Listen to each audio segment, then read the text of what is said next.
The maintenance guy buried 15 years of knowledge in the trash. I used to work at a general goods store called Balmart. Not the one you're probably thinking of, but close enough. It was right after the Great Recession hit, and like every other business back then, our management was scrambling to cut costs. The first thing they did was slash our maintenance team. We had 3 full-time guys keeping the place running. Then we had one, just one. And that one guy, he was a legend. We all called him short for maintenance guy. And he was the only reason that store didn't fall apart. You ever meet someone who knows every inch of a building like it's their own body? That was MG. He could tell you which light in which aisle was flickering just by hearing it buzz. He knew which machines made weird noises because they were old, and which ones were genuinely about to die. You'd see him under a deli counter, 1 minute, fixing something with duct tape and precision, and the next he'd be up on a ladder replacing a faulty fire sensor no one else even noticed. And he didn't do it for praise. MG was just that guy, the kind who took pride in keeping the place running, quietly, efficiently, and without ever needing to be told. But management? They didn't see any of that. All they saw was a salary, a cost, something to be minimized. For the first 6 months after the cuts, they tried to pretend like it would all be fine. They handed MG a new responsibility. He now had to coordinate part-time workers to help with carts and cleaning. What that really meant was MG had to babysit a rotating cast of teenagers and clock watchers who barely did the bare minimum. He was supposed to manage them and still somehow keep up with all the critical maintenance jobs around the store, but the math didn't add up. You can't do 3 full-time jobs and herd a bunch of part-timers all at once. Slowly, we started noticing things breaking down, literally and figuratively. Bathrooms would go days without being fully cleaned. The floor scrubbers would groan and spit suds instead of cleaning properly. It got to a point where customers were complaining about sticky tiles in the snack aisle and carts with jammed wheels, and MG, you could see it on his face.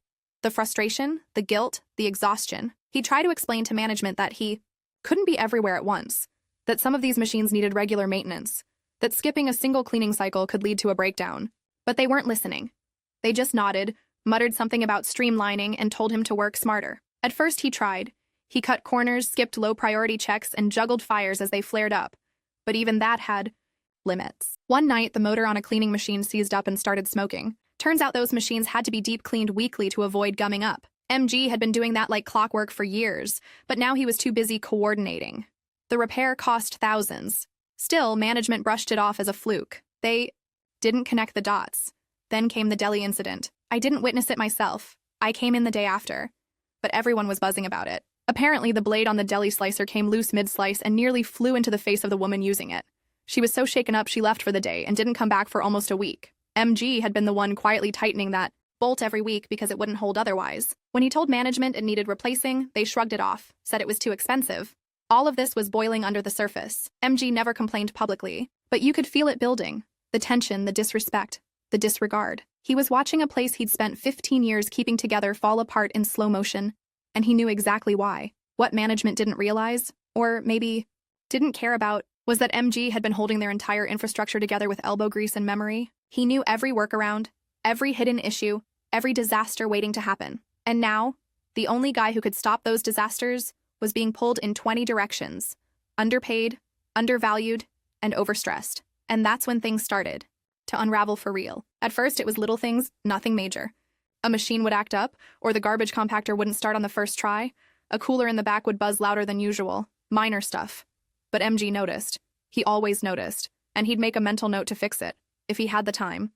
But that was the whole problem. He didn't. Instead of crawling under machines or checking bolts, he was spending his shifts chasing part-timers who were barely showing up. Management had handed him the thankless job of coordinating a group of underpaid teenagers who didn't care if the floors got mopped or if carts were scattered halfway across the parking lot. They were just there to clock in and clock out. And he was the one chasing after them, begging them to finish their cleaning routes or get carts before customers started complaining again. He didn't say anything at first, just did his best to pick up the pieces. But it started to wear on him. I could tell. Then came the machines. I remember clearly the day we walked into the break room, and it smelled like burnt plastic. One of the floor scrubbers had gone haywire.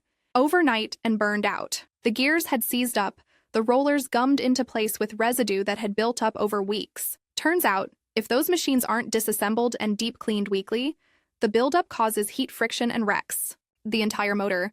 MG had always handled that like clockwork, quietly, behind the scenes. No one even knew he did it, but he hadn't had time to do it for over a month. The repair bill was in the thousands that could have been avoided. And just days later, the deli incident happened. It was chaos. The slicer, one of the oldest in the store, malfunctioned mid-use. One moment, it was slicing cold cuts. The next, the blade slipped and shot sideways. It didn't hit anyone, but it could have. The deli lady, one of the sweetest and most patient workers we had, was shaking like a leaf. She left on the spot, said she wasn't coming back until it was safe. Turns out MG had known about that problem. For years, the bolt that held the blade in place had a bad habit of loosening. He'd been checking it every week and tightening it by hand. Every single week. He'd even told management months earlier that the whole assembly needed replacing, but that would have cost real money, so they told him to keep an eye on it. Then they gave him extra duties, pulled him away from the machines, let the bolt rattle loose, let someone get hurt. And then they had the audacity to act surprised. They pulled MG into a meeting not long after, called it a performance review, but everyone knew it was about the deli slicer. They sat him down and asked him why things were falling apart, why equipment was failing, why departments were behind. MG, he didn't shout, didn't scream, but he told them the truth, the cold, uncomfortable truth. He said he needed time, that coordinating lazy part-timers wasn't his job, that the equipment in the store wasn't magic. It needed maintenance, constant, regular, detailed maintenance, that he had been keeping this place running with duct tape, elbow grease, and sheer force of will for 15 years. And now they were treating him like a problem instead of the solution. They scoffed, said maintenance shouldn't be that hard. One even called it basic stuff. That's when MG changed. He reached into his back pocket and pulled out something I had never seen before. A thick, weathered notebook, pages worn at the edges and stuffed with notes, diagrams, schedules, and charts. 15 years worth of knowledge in a single book. Every shortcut, every workaround, every custom fix he'd ever done. How to wiggle the coffee machine's wiring to reset it without a full power cycle. Which pipe under the freezer was prone to leak and when. How to disassemble and reassemble specific machinery safely when the manuals didn't match the models anymore. It wasn't a maintenance log. It was a survival manual. He spent the next 30 minutes walking them through it, just a taste of what he did day after day. And from what he later told me, they sat there slack-jawed, not even realizing half those machines required that kind of upkeep. MG had become the unofficial health and safety guy. The technician, the cleaner, the machine, whisperer, all because he cared. And what did they do in return? They dismissed him, belittled his experience, mocked his professionalism. But MG wasn't done yet. That notebook was about to become a central character in one of the most brutal, subtle acts of revenge I've ever witnessed. That notebook was something else. You could see it had been through years of wear. The cover was soft from handling, corners frayed, pages stuffed with scribbles and tiny diagrams, arrows connecting notes written sideways. It didn't look organized at first glance, but it was. MG had built that book over 15 years, one entry at a time. It was his brain on paper. Everything that kept the store functioning was inside those pages. He flipped through it in front of them, not to impress, to teach, because they clearly didn't understand what he actually did. He pointed to one page, a checklist of 100 weekly or monthly tasks he performed. Another page had detailed notes on the ancient HVAC system that rattled every winter, but still somehow kept blowing heat. He had diagrams of electrical circuits for lights that flickered, charts of grease trap cleanings, even step-by-step instructions for how to coax a sputtering freezer back to life without a full shutdown. It was genius, and it was borderline reckless that he was the only one who knew any of it. I wasn't there in that meeting, but when I caught up with him years later, he told me what happened. He told me how their expressions changed as he spoke, how the smugness fell away, how confusion turned into unease, because they'd never realized how fragile their store actually was, how it had survived not because of their management skills, but because one guy refused to let it fall apart. And then he made them an offer. He said, "If you want, I can take a week, write all this up, document everything cleanly. So if some corporate pencil pusher asks why maintenance costs are rising, you've got proof." He was doing them a favor, giving them a lifeline. They didn't deserve it, but he still offered. That's who he was. But instead of accepting, the managers exchanged glances, whispered, then asked him to step out of the room while they discussed. That's when MG got a feeling in his gut. He told me later that it was like a switch flipped in his head. He knew what was coming. He'd laid all his cards on the table, and in doing so, he'd made himself look irreplaceable, but also expensive. Valuable, but insubordinate. And if there's one thing management hates more than broken equipment, it's an employee who proves he's smarter than them. So he walked to the back room, calmly, quietly. He opened the garbage compactor, and he dropped the notebook inside. Not just tossed it in, he buried it. Took the trash from every can in the building, stuffed them on top, and made sure that book was swallowed in layers of old receipts, spoiled food, plastic wrap, and God knows what else. Then he walked back to the office like nothing had happened. A few minutes later, they called him back in. Their decision was made. They fired him. They said it was for insubordination, that his attitude during the meeting had crossed a line, that his language, maybe a few swear words slipped out while defending his work, was unacceptable. They told him to hand over his badge, his box cutter, and the notebook. He didn't even flinch. He said, "I threw it out." Just like that, their faces dropped. One of them went pale. Another stuttered, "Wait, you what?" And MG, stone-faced, replied, "Yeah, I figured I'd be typing everything up on the computer. Didn't need the notebook anymore." They started whispering again, panicking, honestly. That book was their safety net, their secret manual. They had planned to fire him and hand it over to some eager part-timer who didn't cost them health, benefits, or paid vacation. Just plug in a cheaper cog, hand them the instructions, and pretend everything was fine. But now they had nothing. One of the managers suddenly tried to walk it back. Said maybe MG could stay long enough to recreate the information. Maybe they were too hasty. Maybe they could work something out. MG laughed, loud and bitter. Not fake laughter, but the kind that says, "You're too late." He didn't yell, didn't curse. He just walked out, head held high. They followed him all the way to the parking lot to make sure he left the premises. Treated him like a criminal, like he was dangerous. But he wasn't dangerous. He was just done. And the storm he left behind? That was only just beginning. To this day, I think MG's gut instinct saved him and buried them. He didn't have proof they were going to fire him when they sent him out of the room.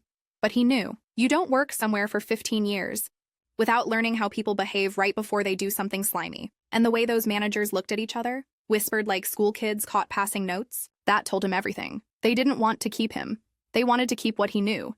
That's why he marched to the back and tossed that notebook in the compactor. Not the trash, the compactor. Then, to make sure it couldn't be recovered, he personally emptied every garbage can in the building. Break room, front desk, bathrooms, deli, you name it, and loaded it in. Crushed it down. Layers upon layers of corporate ignorance smothering 15 years of knowledge. He didn't do it in anger. He did it with intention, because if they were going to throw him out like yesterday's paper, then his knowledge was going to go out the same way. And you know what? I don't blame him.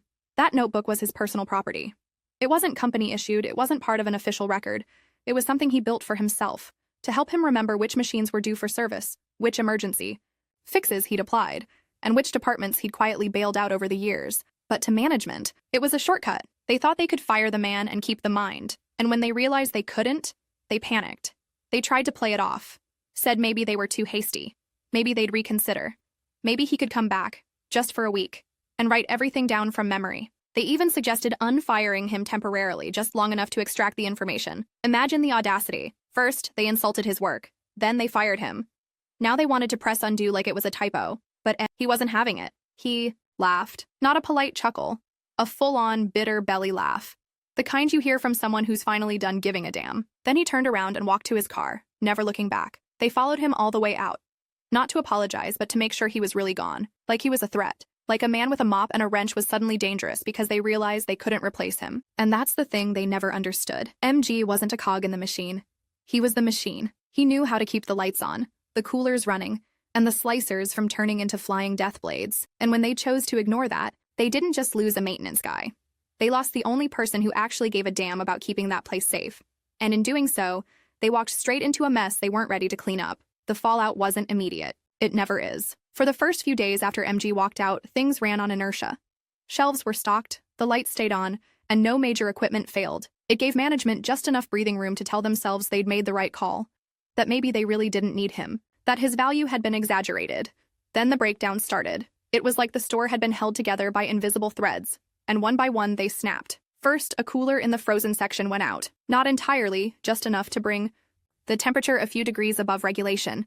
Enough to make management worry about a health inspection. MG used to keep it going with a trick. Something about tapping the intake valve just right every Monday morning to clear a frost buildup. No one else knew that. So the food spoiled, and they had to toss half the inventory. Next, the floor scrubbers jammed again. One of the part-timers tried to fix it by Googling the model number and poking around with a screwdriver. They made it worse. Way worse. The machine flooded an aisle, soaked through 2 pallet displays, and shorted out the corner outlet. Then it was the garbage compactor. The same one MG had used to bury his notebook. It stopped working altogether. Maintenance. Logs said it had needed a gear replacement for months, but MG had been rewinding a tension spring every few days to keep it limping along. Without him, no one even noticed the issue.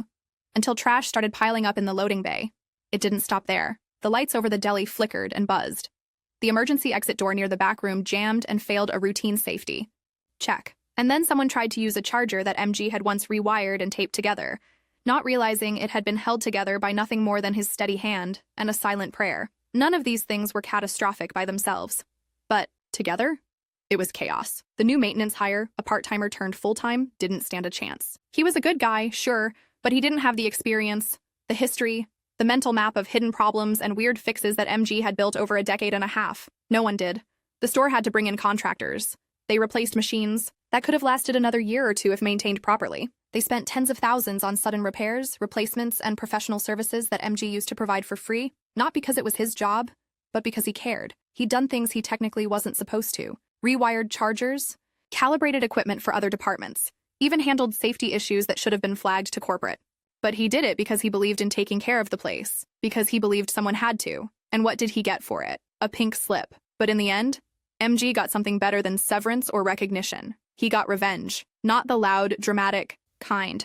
Not a lawsuit or a viral expose. Just clean, quiet vengeance. The kind that leaves management red-faced and scrambling. The kind that exposes how badly they misjudged someone they thought was just a maintenance guy. When I saw him, years later, over lunch, he told me the whole story like it was a comedy. Like it didn't even bother him anymore. He was proud. Not just of the work he did, but of how he left. No yelling, no begging. Just a simple walk to the garbage compactor and a final exit with his head held high. I asked him if tossing that notebook had been legal. He shrugged and said, "It was mine. Personal notes, not theirs." Then he looked me in the eye and said, "They thought I was lazy, that I didn't do much. You don't get to say that to me. Not after everything." And, you know what? He was right. The case has been heard. The stories have been told. Now it's your turn to judge. Leave your verdict in the comments. Like, share, and subscribe. The Court of Stories is always in session.